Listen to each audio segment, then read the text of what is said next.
Evan Rain only lived 18 days on Earth.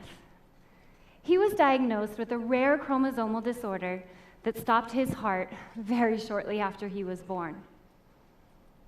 Evan didn't have a choice about his health, but many of us, most of us, we do.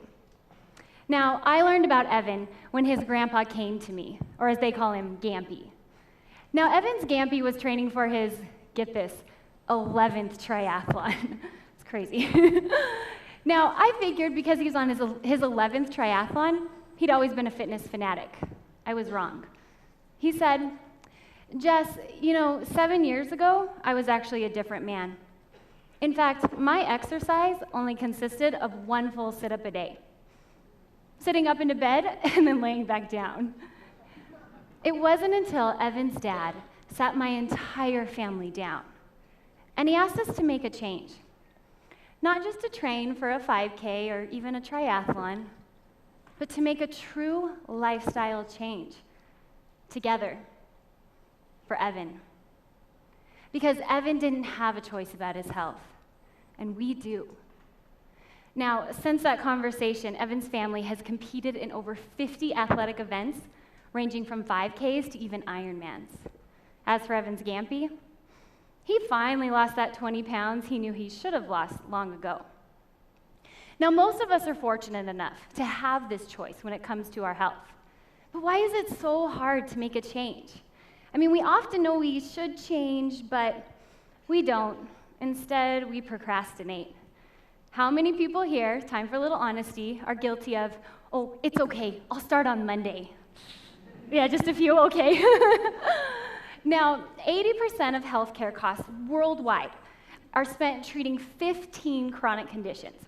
These chronic conditions are all a result of 8 modifiable risk factors. 8 things we have a choice about. Guys, this isn't new news. You've heard it before. Poor diet, physical inactivity, stress, lack of sleep, excessive alcohol intake, and smoking. Again, modifiable, something we have a choice about. But every year, healthcare premiums continue to rise, 8%. Did you just think it again? All right, I'll start on Monday. Well, after 8 years as a health coach and dietitian, I know, chances are you probably won't. Or if you do start on Monday, these thoughts will be a distant memory by Wednesday, or until someone walks in with a box of donuts. Who doesn't want those? But I'm here to tell you guys, I found something that does work and make that change stick. A dear friend of mine and client, her name is Carly. She was recently diagnosed with type 1 diabetes, one of these chronic conditions.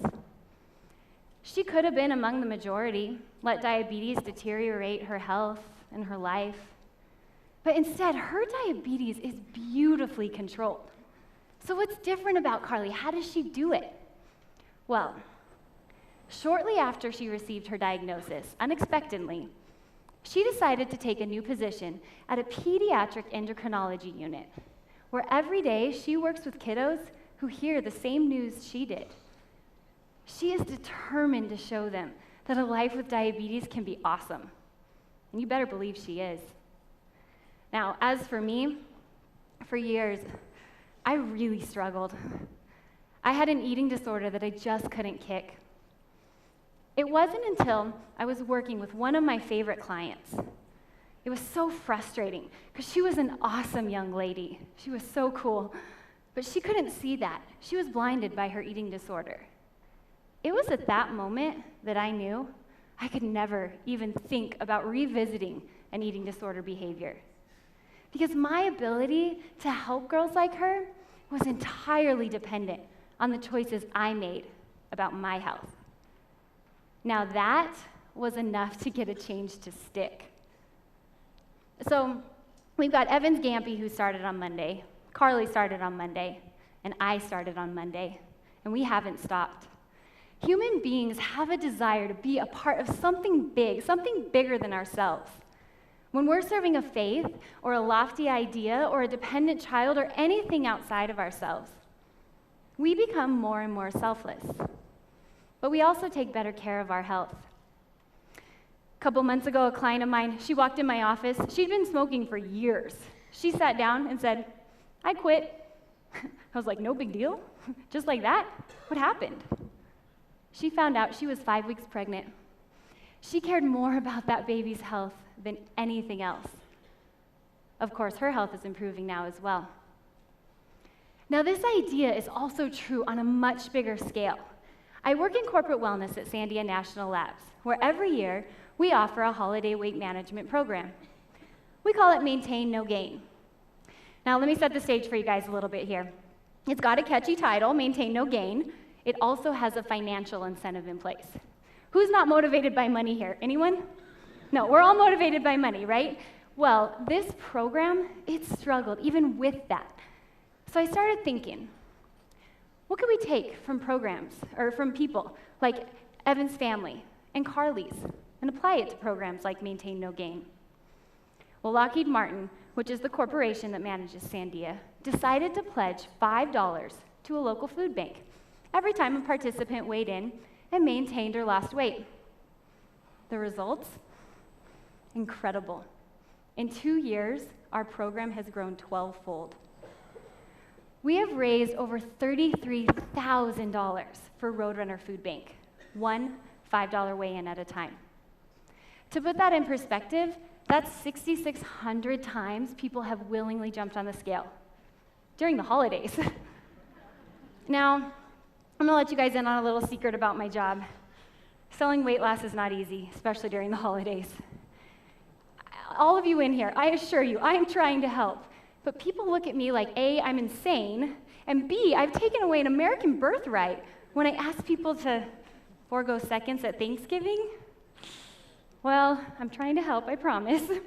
But this program, it took on a life of its own. I mean, I remember buzzing down the hall, trying to get everyone's weight, that someone had to shout across the room to get my attention. Jess, guess what? Our center canceled its cookie exchange, and everyone agreed it was a great idea. I was so taken back. I was like, are you kidding me? Like, can Christmas even occur without sugar cookies? It did. Now, if we were to benchmark this program, we would consider it a success if half these people maintained or lost weight. But do you know how many of them did? 88%. That's crazy. So it turns out, the more selfless we are, the better self-care we perform. I mean, we have to.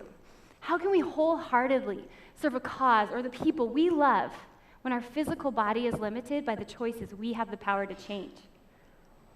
So the next time you guys want change, don't just promise yourself, don't just use upcoming swimsuit season or family reunion or wedding or whatever to buy that momentary motivation.